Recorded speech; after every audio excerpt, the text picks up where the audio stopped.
Welcome to the Points virtual town hall with State Representative Mike Kuchmarek. Representative Kuchmarek, oh, cancel. Hold on, I'm getting signal to wait. All right, we are good now. All right, welcome to the Points virtual town hall with State Representative Mike Kuchmarek. Representative Kuchmarek, thank you for coming today. As the managing editor of the student newspaper, I'd like to start by reiterating the commitment of the Point in making accessible, important information for the student body and providing the student body the opportunity to voice its questions and concerns. This is perhaps one of the most important times in which to do so. We have a set of questions provided by the students to ask you, and I would like to remind our viewers on YouTube that they can submit questions in real time via the chat feature on the YouTube live stream or by using the hashtag FSU Town Hall on Twitter. And then I would also like to introduce my colleague and one of our staff writers at the Point this semester, Peter Canova, who will also be moderating today's event. So with that being said, let's get into our first question. So Representative Kuchmarek, you are a Fitchburg State alumni with both your bachelor's degree in history and political science in 2008 and your master's degree in history in 2013 coming from Fitchburg State University. In an attempt to learn more about your connection with the university, how would you say that Fitchburg State prepared you for becoming a state rep? Yeah, I think in so many ways, Fitchburg State is the genesis of just about every meaningful part of my life and career. And so every time I interact with Fitchburg State students and staff, it feels a little bit like a homecoming for me. This is where it all began. I came out to Fitchburg State in 2004, and I came for what I thought would be a quick stint, 4 years to study and get my degree. And I ended up, I've stayed in Fitchburg ever since I first arrived and have never left. And I think my time as both a student and a staff member really informed my civic engagement and my public service. I started in 2004 as an undergraduate student and got involved in student government. And I think it was my first real foray and real desire to be involved in elected service. And I don't think I even realized it at the time. It was student government and I think MassPerg hosting then Representative DiNatale, who's now the mayor of Fitchburg, and then Senator Flanagan. And they were talking about student debt and affordability in the early and mid 2000s. And it was that moment talking about it for the first time and really standing up and saying that I too am a student who's struggling to be able to afford. And, I could have very well been a student struggling with homelessness if forced to choose between, necessity and education. And it was really that moment that I realized the power of the people standing in front of me and hearing Representative DiNatale and Senator Flanagan speak so passionately about the need to address some of these legislative solutions for affordability and proper funding of education and higher education. And it really drove my interest. And it was amazing faculty members along the way, undergraduate and graduate level advisors that really encouraged and continued to encourage me to pursue a path of giving back and community involvement and community service. And so when I graduated and I was working for Fitchburg State, I was about 2 years out of college and in my graduate program, and there was an opportunity to run for city council representing the same neighborhood that Fitchburg State was in. And for me, that was that perfect way of kind of entering political life. And it was a way of giving back. And in so many ways, when I first got involved, I was thinking about, I identified more as a college student than I did an elected official or an adult or a college graduate. I was thinking about the things that I wanted as a student, just 2 or 3 years before. And I really ran thinking about, what are the things that will attract college students to our downtown? What are the things that make our city more attractive to not just come to school here, but then stay here after you graduate? What are the amenities that you want around you and the nightlife and the entertainment and the public safety?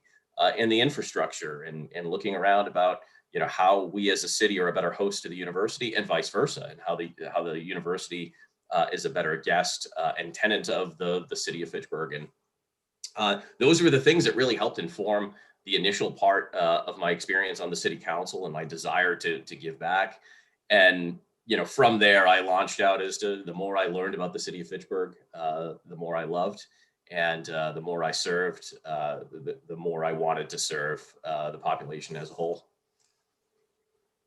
That was a roundabout answer of giving you the simple, which is, my time as a student and staff informed everything I've done in public service.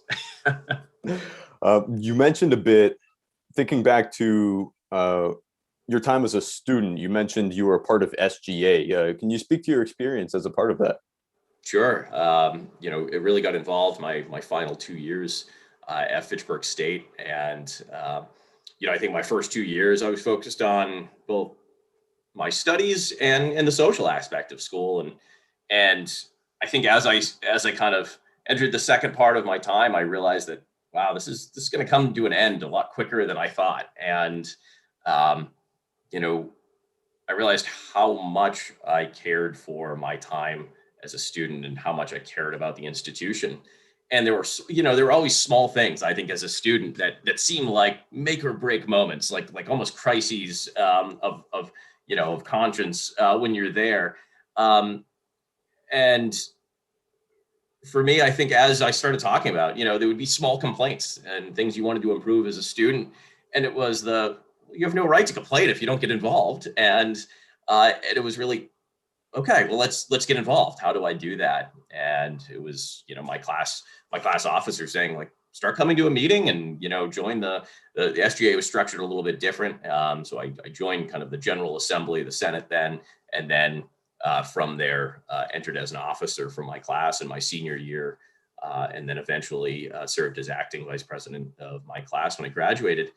And really just being able to take small things that, reflecting back, particularly as a senior, we were looking back at our previous 3 years and saying, if only we had these small things. And working with Dr. Parkinson, who was just coming in, I think it was his first year. Poor guy, he was trying to get his feet under him and adapt to learning a new institution. And we were taking like what we thought was big structural change to his desk in year one, and asking about how can we make student government more representative of the student body?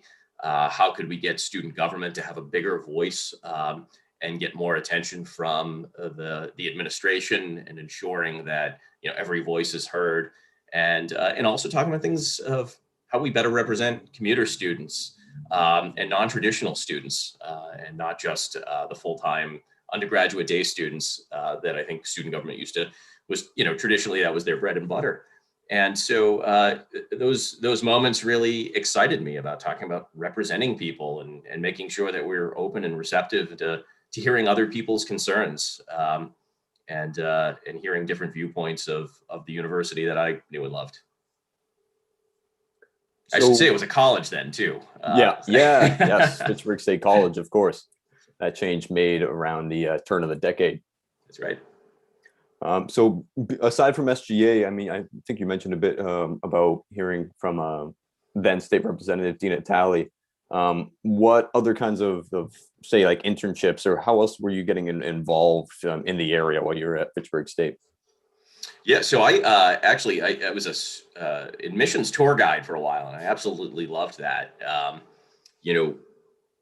I remembered my first occasion coming during an open house during the fall of my last year of high school, and just kind of falling in love with the campus and how quaint it was, and kind of it felt like a small community. Just a beautiful setting, and hearing teachers really talk passionately about working hands-on and getting to know their students, and working with them on internships and advising. And I remembered the impact that tour guide, and even getting to meet then President Antonucci firsthand at the open house, and I wanted to be a part of that. And so I got excited, and I think from my freshman year on, I worked as an admissions tour guide, and even into my my graduate time, I continued to volunteer as an overflow tour guide, something that I love to do. And it continued to remind me of that moment when I first came to college and realized that, oh, college is exactly what I need. That's what I want with my future. And this is where I want to be. And I, at that point, knew there was nowhere else that I wanted to even really consider for my college of choice. And the fun part about for me was I wasn't a traditional student coming in the front door. I'm actually a high school dropout.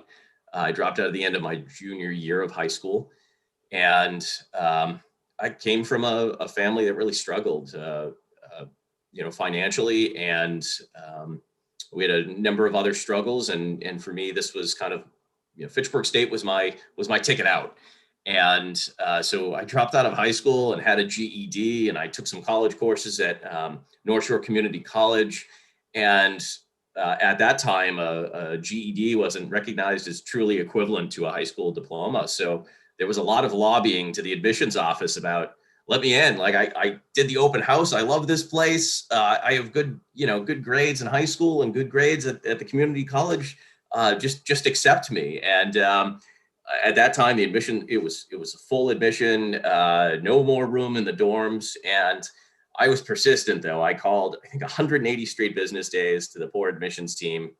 And they had a rule, was like, you can't say no unless the dean has signed off. And so it was kind of the obligatory, like, all right, well, the dean's finally going to call.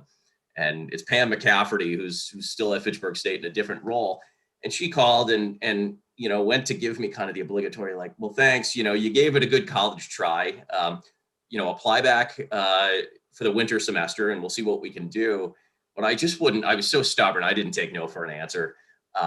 And somehow I ended up on the president's desk. And I think they were like, he's just not taking no. He just keeps calling. And that persistence paid off. It was, I think, August 29th. It was like 5:45, 6 o'clock at night. Gail Doran, who is still the executive assistant for the president, for President Lapidus now, was serving for President Antonucci. And I got a call and she said, please hold for the president. I'm like, what president from what institute, and he was like, this is Bob Antonucci. What's it take to stop harassing my admissions staff? You keep calling. And I said, well, I think an admissions letter would just about, that would probably do it.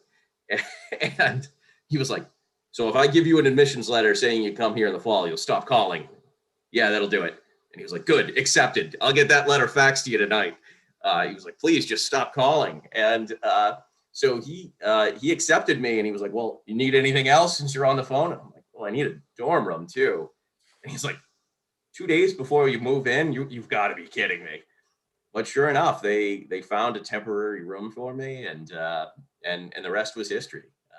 And so when I came, I really struggled financially, and that same dean, Pam McCafferty, who was trying to work with me to get in, I went to her and I remember being in tears and feeling like, after all I had just been through, dropping out of high school and community college and finally getting in, and I felt like the tough part had been behind me, and then I got my first bill, and I remember looking at that and just crying, because it was that moment for me of like, maybe after all of this, I really don't belong here. Because, there was no one in my family to help me with the FAFSA.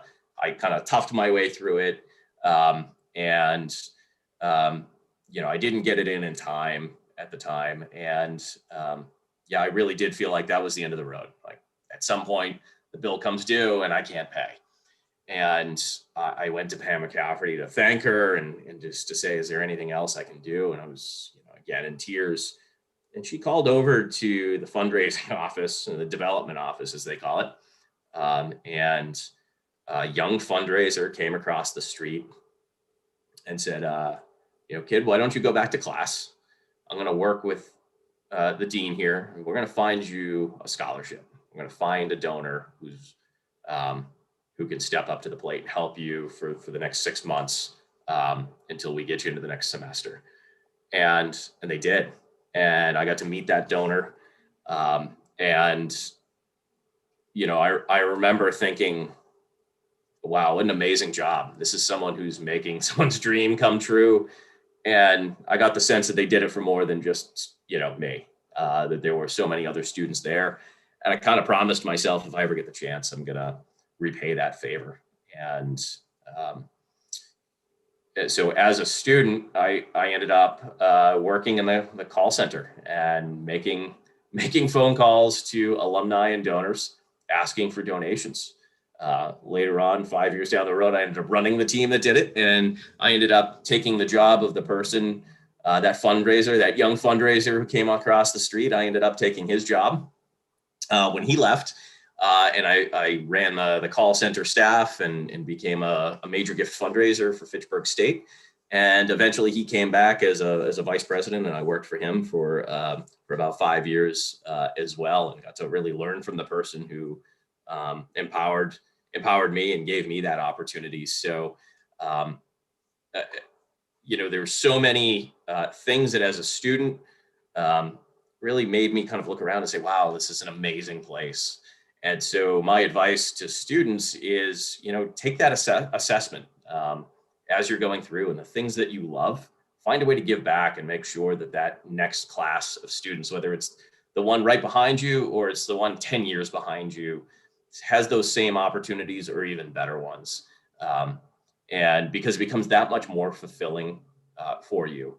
And so, whether it was as a tour guide, as a student in need of fundraising, uh, or even as a staff member, just stopping and taking a moment after someone helped me to then try to pay it forward. Um, that really helped define my career, and it made it so much more rewarding throughout the process. Yeah, so you've been involved for quite some time, being the alumni of annual giving. Is that what that's called? Is that correct? Yeah, so my first job in that office was, I guess, director of alumni relations, and Right. then later as director of annual giving. Yes. Right. Um, so how do you see, at least in your as a representative now, how can you address student difficulties when paying for college tuition and higher education in general? Well, yeah, I think there's that part of the job really informed so much of what I'm doing now. Of really got to learn about how higher education is funded and what that trajectory looks like. When I was working in the alumni office, I got to speak to alumni who graduated in 1940, 50, and 60. And with each passing decade and generation, you saw the costs start to tick upward. And at one time, the cost of a Fitchburg State degree was almost free. And it went from $100 a semester to $200 a semester. And then in the 70s, it went 500. And that was like a big jump. And, against inflation, that $500 was substantial. You had to work the entire summer to pay for your semester or to pay for your entire year. And I think that's a key point, right? You could pay for your entire education off of working during your summer. And after the mid 70s, that started changing. And the cost of education went up exponentially, and the ability of students to pay for it independently went down. And increasingly, students had to rely on student loans or debt or their parents in order to provide for that education. And really around the mid 90s and late 2000s, we went from a budget at Fitchburg State and all of our other peer state universities that were the majority of the budget was funded by the Commonwealth to a minority of the budget. And so when I was a student in the mid to late 2000s, it was somewhere between 45 and 40%, probably diminishing by about a point each year of the budget was funded by the state. By the time I was working there in the mid 2010s, we're talking about 33%, and now you're down a little less than 30% of the budget funded annually by the state. The UMasses were the same, and the community colleges as well. And so in the year 2000, we actually paid more per student than we do now. And that's not adjusted against inflation. That's in real dollars. We paid more per student then than we do now. And that is just criminal. That's a systematic defunding of public education. And that is government saying, you, the student, can foot the bill, and you can rely on these large, these large private companies to issue enormous student debt at ever increasing rates of interest. And while they did have some measures that reduced the interest rates throughout the mid 2000s and late 2000s, it did perpetuate this idea that universities are going to have to figure it out on their own and increasingly rely on private fundraising. And students were going to increasingly have to rely on student debt. And so that brings us to where we are today, where the cost of receiving a degree is a generation-long investment, where it is likely that you will have children who will be well into their middle school years before you pay that debt off. That's criminal in my mind. It's negligence on behalf of our government and our elected officials. I think there's so much more we need to do. I think, particularly in our state university system, we need to fund higher education like it's a priority, because we know our economy is a priority, and we know that our economy is primarily fed by our public university graduate students and high school students. So it's about time that we start funding our K through 12 and our higher education systems like it's a priority, like they are the future of our workforce and our economy. And so it's both a combination of properly funding it in the budget, but it's also taking a look at reform and student debt and student lending, and then it's also really trying to come up with alternative ways of, everything from ensuring that we don't tax student loan forgiveness. So social workers that get student loan forgiveness after 10 years, or educators, making sure that we don't tax that as revenue, because it is considered revenue when you forgive that, to really looking at priority parts of our economy. Again, social workers, teachers, key areas of maybe public health moving forward, and ensuring that those areas that we're incentivizing and trying to encourage people to go and work in, that there's pathways maybe for forgiveness or free education because they're doing a public service. So I think there's a lot of possibilities for us moving forward. And I think I think we finally reached this place in time where we're having these discussions at a national level, and it's trickling down to the state level about how crippling this debt can be, not only for the individual, but for a state. In the Commonwealth, we have billions and billions of dollars that is taken out of the economy and going directly into the hand of student loan lenders. That's money that's not circulating in the economy. That's not good for capitalism either. Regardless of how you look at it, that's just not a good investment of funds into our economy. Yeah. So you are a public servant, but a lot of the students here at Fitchburg State want to address issues going on, whether it's at Fitchburg State or nationally or the city. How can students advocate for what they believe in at Fitchburg State? Yeah, I think it's advocating at every level, right? I talked earlier about being a member of SGA, or just a student going to an SGA hearing when they bring elected officials in. It starts there. It starts for advocating. Yes, eventually I grew into a position where I started advocating and representing others, and then increasingly larger pockets of population from part of the city to the whole city to now a district in the House of Representatives. But it starts with advocate for yourself, right? And do it at every level, whether it's on your campus, whether it's within your major, whether it's within the community that you live in. I think all too often everyone thinks the president of the United States has the biggest impact on your day-to-day life. They don't. It's the city councilors and the mayor of your individual, or the town manager in your towns and cities. Those people have the ability to dramatically change your quality of life, whether it's the pothole that ticks you off every time you pull out of the driveway, that you nail on the way way to school or work, or the street light that's out, or the taxes you pay. Again, the roads you drive, the schools you go to, the public safety that you enjoy. That is all in the parks within your municipality, right? That is all determined at a local level, from parks boards and commissioners to your city council or selectmen and your mayor and town managers. And you are at all times literally a phone call away from their office and their representation. And trust me, as 8 years as a city councilor, there's no administrative assistant picking up the phone for you. There is no one going through and combing your email to help you manage it. It's you sending an email and that representative there on the other end of that inbox or phone line. And so I always encourage people, get involved, pick up the phone. You have a concern, call.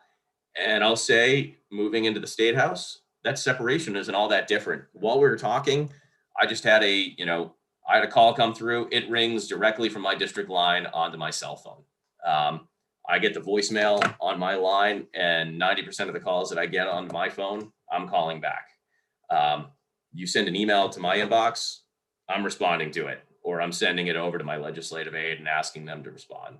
So I'm seeing almost every email that comes into my inbox and every phone call that comes onto my line. And so I say that as a way of saying, never be discouraged. It's not going into this amorphous blob of governments. There are real people on the other line, on the other end of that line, who care deeply about the same issues you care about. And so start small, start about something you care about or something that impacts you day to day. It could be a pothole or a street light, or it could just be about, I'm a student and I'm concerned about the increase of student debt. What can we do? And, a lot of times the answer is just making sure that they know it's an issue. I still like to think today that I still like to think of college students as like, I'm pretty much one of them. Like I graduated, and then I started doing the math and I realized, well, I graduated 13 years ago. All right. I'm not one of them. And, and there are issues that to you as a student, I think I know what it's like to be a college student, but again, 13 years removed, things have changed. And I don't know what those things are unless you tell me, right? And you're like, hey, this is happening. Wow, okay, all right, that things are functioning differently than when I was there. And, the same is true at every level of, as a city councilor, I used to always assume, like, how come the Department of Public Works doesn't fix these potholes? And the reality is there's 15 men and women who work for the DPW whose job it is to fix 220 miles worth of road. They're not looking at every pothole as they go through. They're relying on people to call as well and say, hey, there's a problem down on Pearl Street. You've got this, water's washing out part of the road. Can you add that to your list and come down and fix it? And so a lot of it is making sure that the people who are responsible for making those decisions or representing you actually know that there's an issue that they need to represent or work on. And so don't always make the assumption that they know. Pick up the phone and let them know. And hopefully they do. They already know and they're already working on it. But I would say start there. And if you're like me, that won't quite satisfy you enough. And you're going to pick up the phone more often, and you're going to call more often, and you're going to ask, what can I do? What can I get involved in? And find that board or commission, find that student government body or the student involvement to get involved if you desire more. And in government, there's something for everyone. There's always room for more voices at the table. We need more good people to step forward and say, I want to be that next person. Great. I want to take a moment here to pause and thank you once again, Representative Kuchmarek, for being willing to come today and speak with us here. This is, of course, the Points virtual town hall with State Representative Kuchmarek. I want to remind our viewers that they are able to submit questions in real time via the chat feature on the YouTube live stream or by using the hashtag FSU Town Hall on Twitter. I want to take a moment now and focus a little bit on some of the pieces of legislation and just item actions you're looking to get done over on Beacon Hill. So recently, you've been working with local officials to call on the Secretary of Health and Human Services for the Commonwealth, Mary Lou Sutters, as well as the rest of the Baker administration to get approval for the Montechusett Public Health Network to open a regional vaccination site in the Fitchburg-Leominster area. What's the status of this, as Worcester County and Northern Worcester County also have seen a disparity in vaccine access to this point? Yeah, so there's two items and I think two areas of solutions that we're pursuing. The first is, and I will credit, the Baker administration on, creating these areas, essentially areas focused on equity. And there are 20 communities where they say that COVID-19 has disproportionately affected and impacted these communities, both through the infection as well as through the economics, and realizing that, the demographics and the socioeconomics of a region mean that it's going to be hard to recover. And that they've been disproportionately impacted again. And so Fitchburg and Leominster are two of those 20 communities throughout the Commonwealth that have really been declared these areas in need of and able to secure equity funding and what's supposed to be equity vaccinations. So we've been working with the Board of Health and in fact looking to pull together a meeting just next week with other elected officials, but primarily with our leaders of faith-based communities and within our communities of color, and ensuring that those who have been disproportionately affected, particularly those communities who have been disproportionately affected by COVID and who haven't necessarily had a chance to get a vaccine. And we know that there's vaccine hesitancy across any number of communities and subgroups within the city of Fitchburg. We need to do a better job of talking about vaccine equity and better marketing. That means in other languages, and that also means about talking about health equity in a larger framework. So we've applied for funding and received about $250,000 in funding from the state government, looking to get about another $250,000 more to make it about $500,000 that we can focus on education, marketing, and public awareness.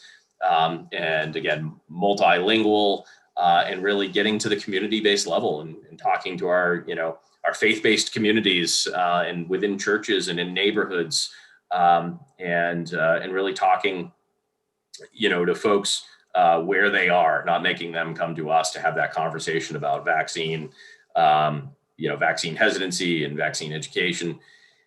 So I think we're moving forward there. We submitted a second grant application. We already have $250,000. We're hoping to get another quarter and then to be able to move forward pretty aggressively with a marketing and public awareness campaign in the next 2 weeks. And so that's when we'll hear back about our funding stream. As it pertains to vaccination clinics, you're absolutely right.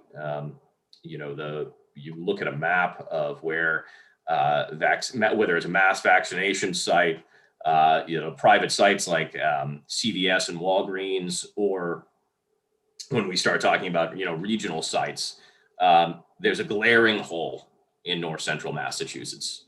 There are all of between Lowell and Pittsfield down to Worcester. There's one single vaccination site, and that's the city of Gardner has one. And then there's one in Worcester. And so you're talking about a massive disparity within our community in terms of those able to get vaccines.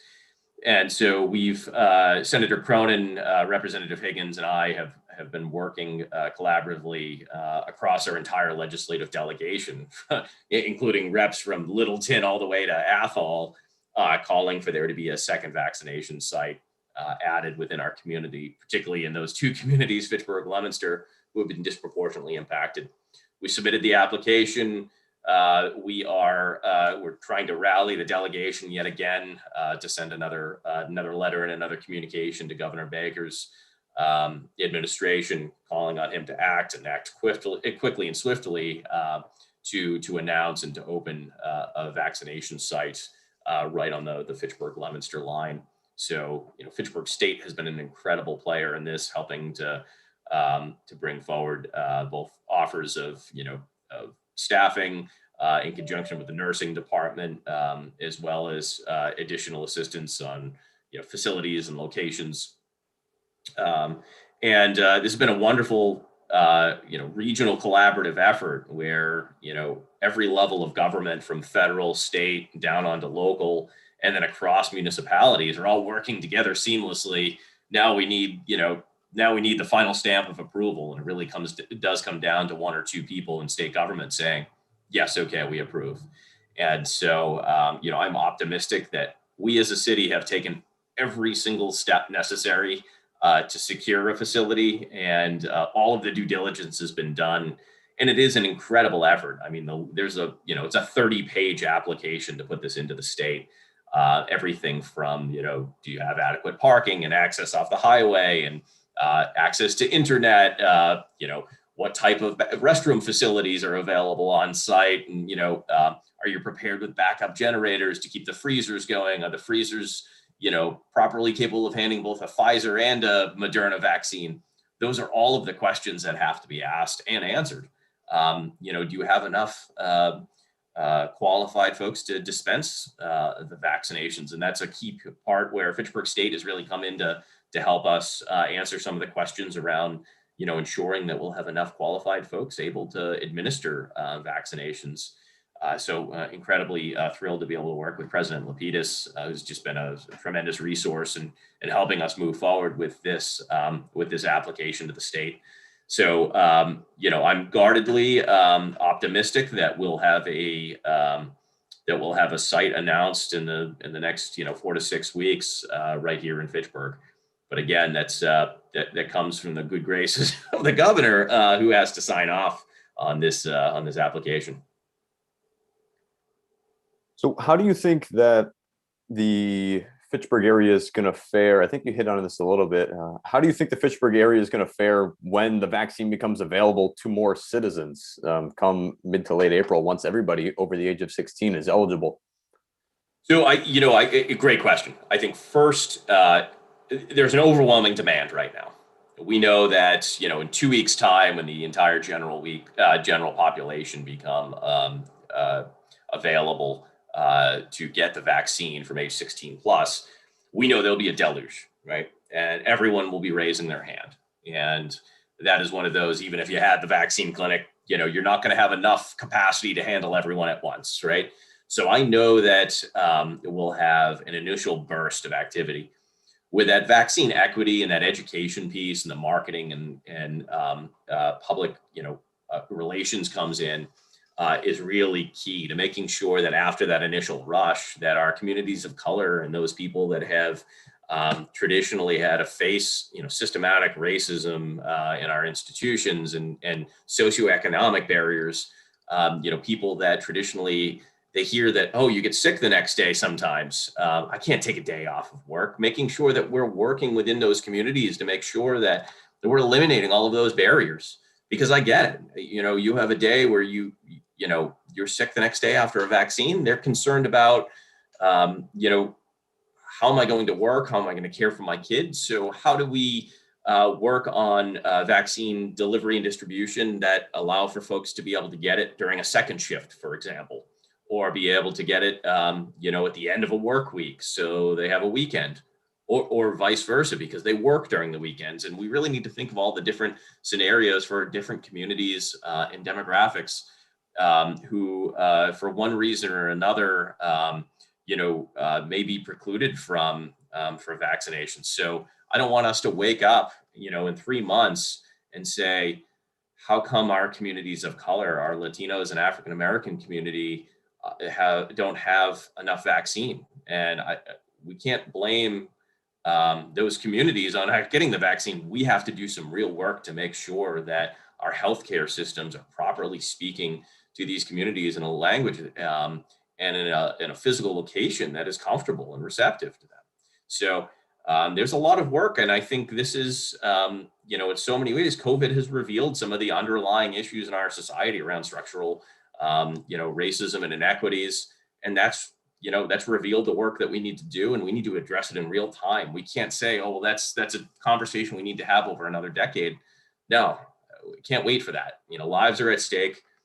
So that means we need to roll up our sleeves. We need to distribute flyers in multiple languages. We need to go into churches and, historically Black churches and Spanish speaking churches, in our mosques downtown, and speaking about, what is the importance of getting these vaccines, and speaking to these leaders in the community and asking them of, please, will you join me in getting a vaccine? And will you show, your community that not only that you got one, but it's safe to do one, to get one, and that you'll come back and get the second vaccine. And these are all of the things that go into ensuring that everyone has equal access, and equitable access, to healthcare and to the COVID vaccine. And honestly, these are big feats, and yes, there are stressful moments, but this is really where I feel like our community has shown its true mettle of everyone is in the boat, rowing in the same direction, talking about how we collaborate and communicate.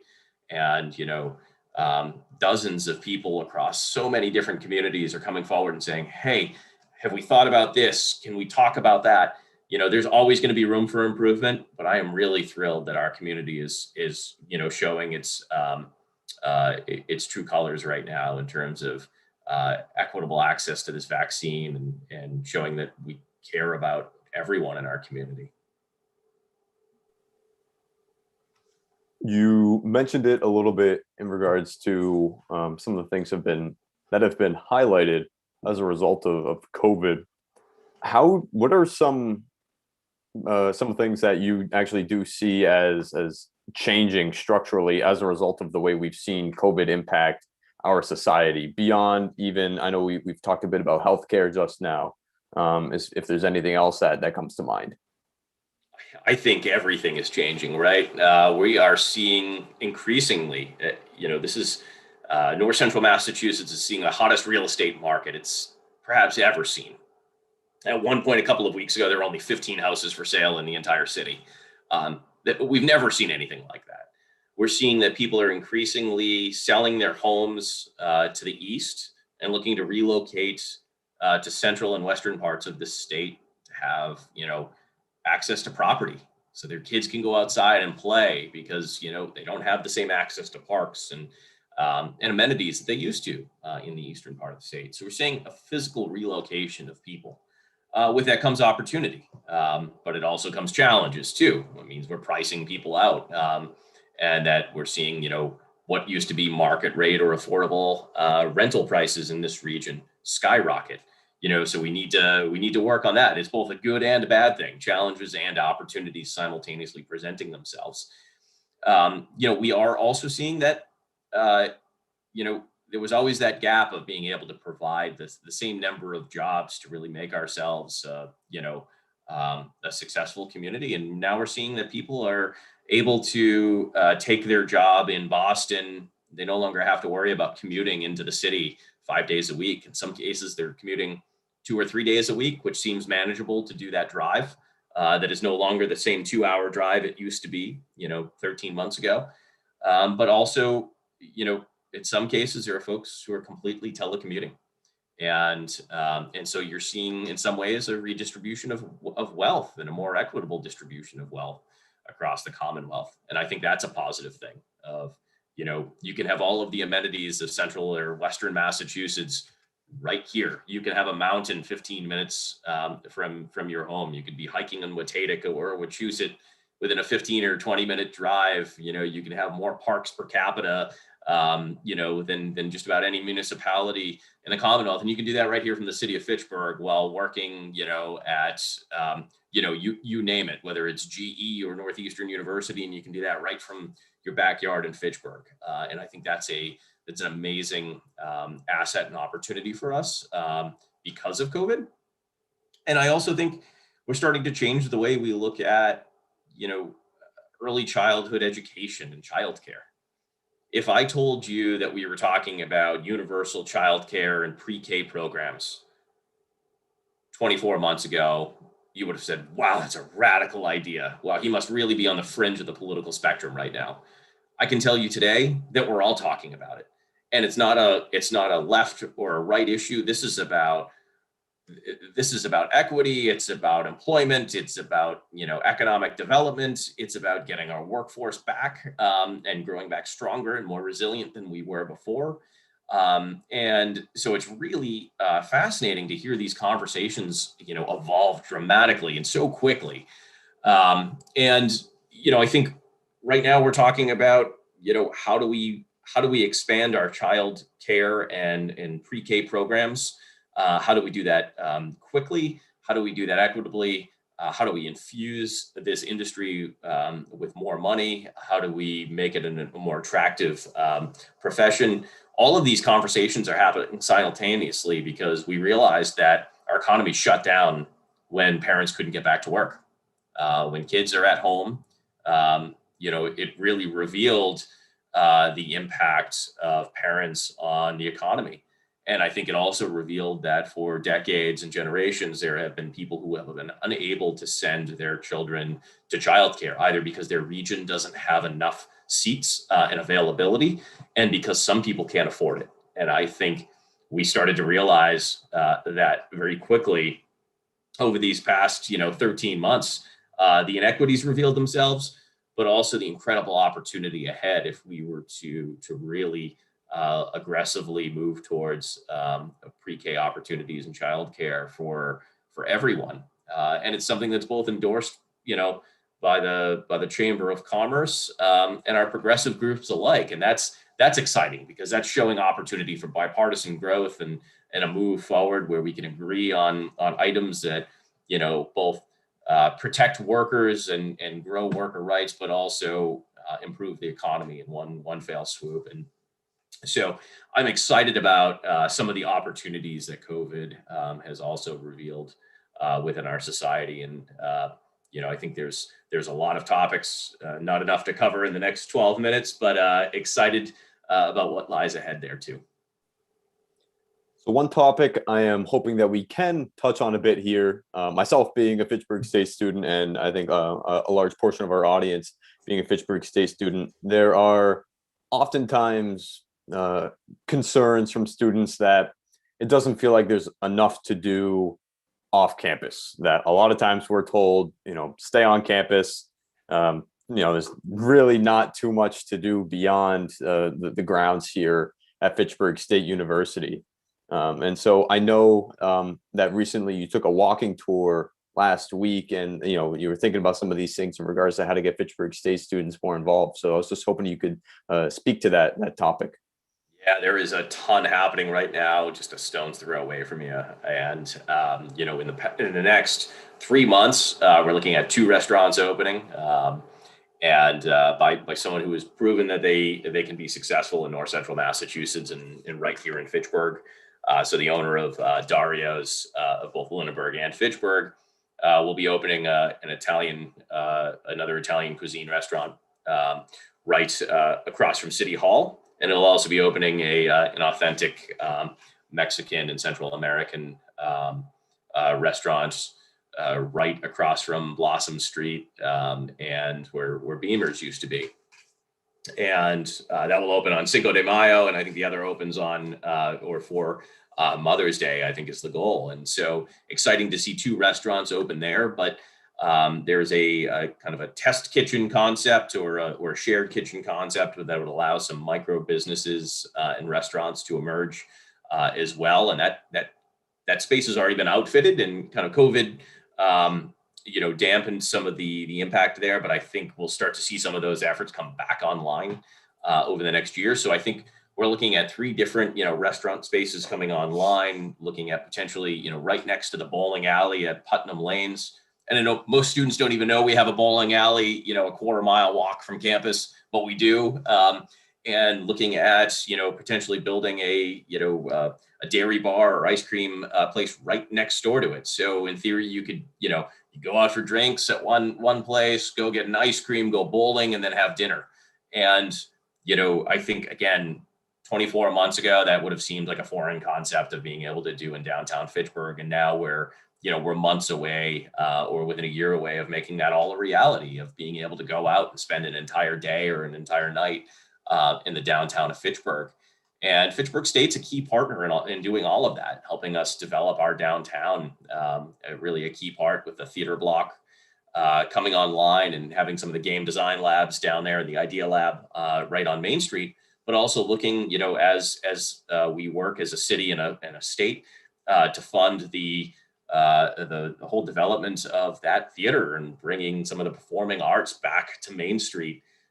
That would be a substantial project that not only breathes new life into Main Street, but the entire city of Fitchburg and the region beyond. We're really looking at that being a force multiplier of our downtown and the arts and cultural scene. But Fitchburg State is also helping us really develop the concept.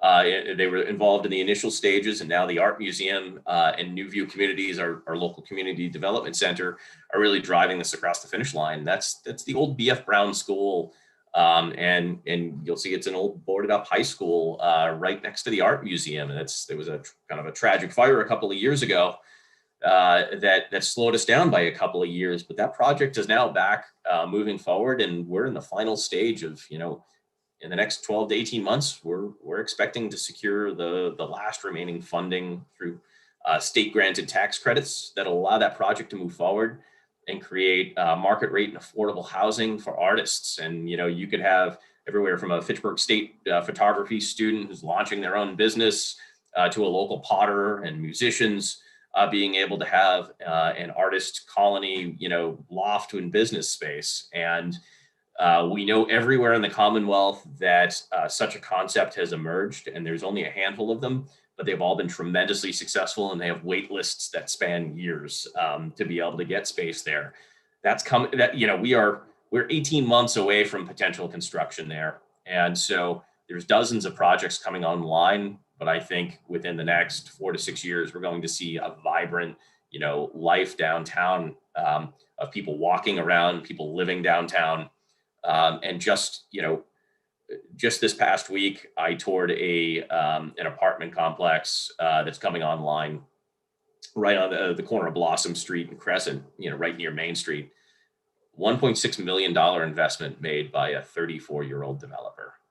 And that is showing that people believe in the future of this city. They believe that there is huge economic promise and potential in this city. And that's someone who lives, works, and invests right here in this region, saying, I'm all in. I believe in this downtown, and I believe we're past the point of no return. We are moving forward no matter what. And Fitchburg is and will be a place to live, work, and invest, both now and in the future. So I actually had a question about because it's so exciting to hear that Fitchburg is starting to, really get a lot of investment in the city and everything. But I think a lot of people do worry about the gentrification aspect of it, and a lot of people here rent, and they might not be able to afford those rents if property value starts to go up and such. So how do you plan on kind of defending those people against that? No, you're exactly right. And I think in the past, we've gone a decade where we'll focus on affordable housing and another decade where we'll focus on kind of that market rate gentrification aspect. And the reality, it's been like a pendulum, and that's the complete wrong approach. You really need those two working simultaneously. You're working on growing and expanding your market rate offerings for middle-class families while also bringing along quality opportunities for working class families. And you need to do those two things in delicate balance and in tandem. And so yes, we talk about that $1.6 million investment.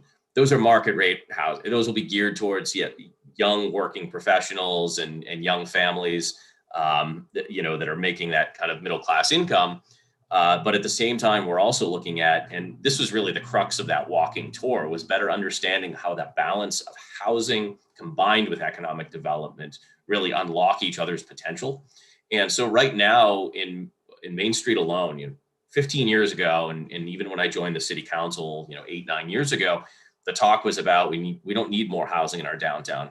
Actually, all economic experts have said we need a ton more housing in our downtown. The problem is that very few people live immediately on our Main Street, and it creates an effect where no one walks on Main Street. It looks vacated at night. And the reality is that it kind of is because no one is living there. So after people go home from work, there's no lights on, in the apartments above. And so that's where we need to do some work to make sure we're building that all out together. And so I think there's a lot of housing in the near future along that Main Street corridor. And there's a lot of balance about market rate and affordable housing. And it's not one at the expense of the other, it's both. And it's figuring out what is that delicate balance. Because you're right. I think we have a lot of charm. I mean, the reason I grew up in a suburb of the North Shore. And it was, just kind of a sanitized town with no character and no, and Fitchburg has a ton of character and a ton of history and a ton of cultures. We want to preserve that. I see that as a huge asset for our community. But we need to make sure as we move forward that we don't leave other people behind. And so I think for the first time in a long time in the city and in this region, we're having that conversation about how we do both together. All right. And I think as we look to wrap up here, State Representative, if any of our viewers out there have any questions, concerns that they want to raise, they want to make sure that they're advocating for themselves, as you put it, what's the best way that they can reach you? Absolutely. So I'd encourage folks, my direct line, 978-829-1954. And then my email is michael.kushmerek@mahouse.gov. And email or call anytime. They can also follow us on Facebook as well, and really see kind of our updates and hear what we're working on. Everything from legislative efforts to constituent services. And if there's a bill you're passionate about or an idea that you have and you want to discuss it more, don't hesitate. Pick up the phone, call. I'd love to either schedule time or just talk on the phone. And we want everyone to, I want everyone to feel comfortable picking up the phone and just and talking to us about the things that they care about and the things that they need. Great. Thank you. Representative Kushmerek, thank you so much for joining us today and being willing to field our questions about, just kind of the area around us and what's been going on. It's important for our readership and our viewers to be able to hear answers to some of these important questions from those who are a part of making that instrumental change at the higher level. So once again, I thank you for attending today and being willing to take our questions. I will say thank you to everyone who joined us virtually and was willing to submit questions for our town hall today. The staff of The Point is going to continue to gather and report on essential information, as well as document the voices and stories of our community. And so with that, that concludes our virtual town hall with State Representative Mike Kushmerek. I would like to thank everybody involved once again. And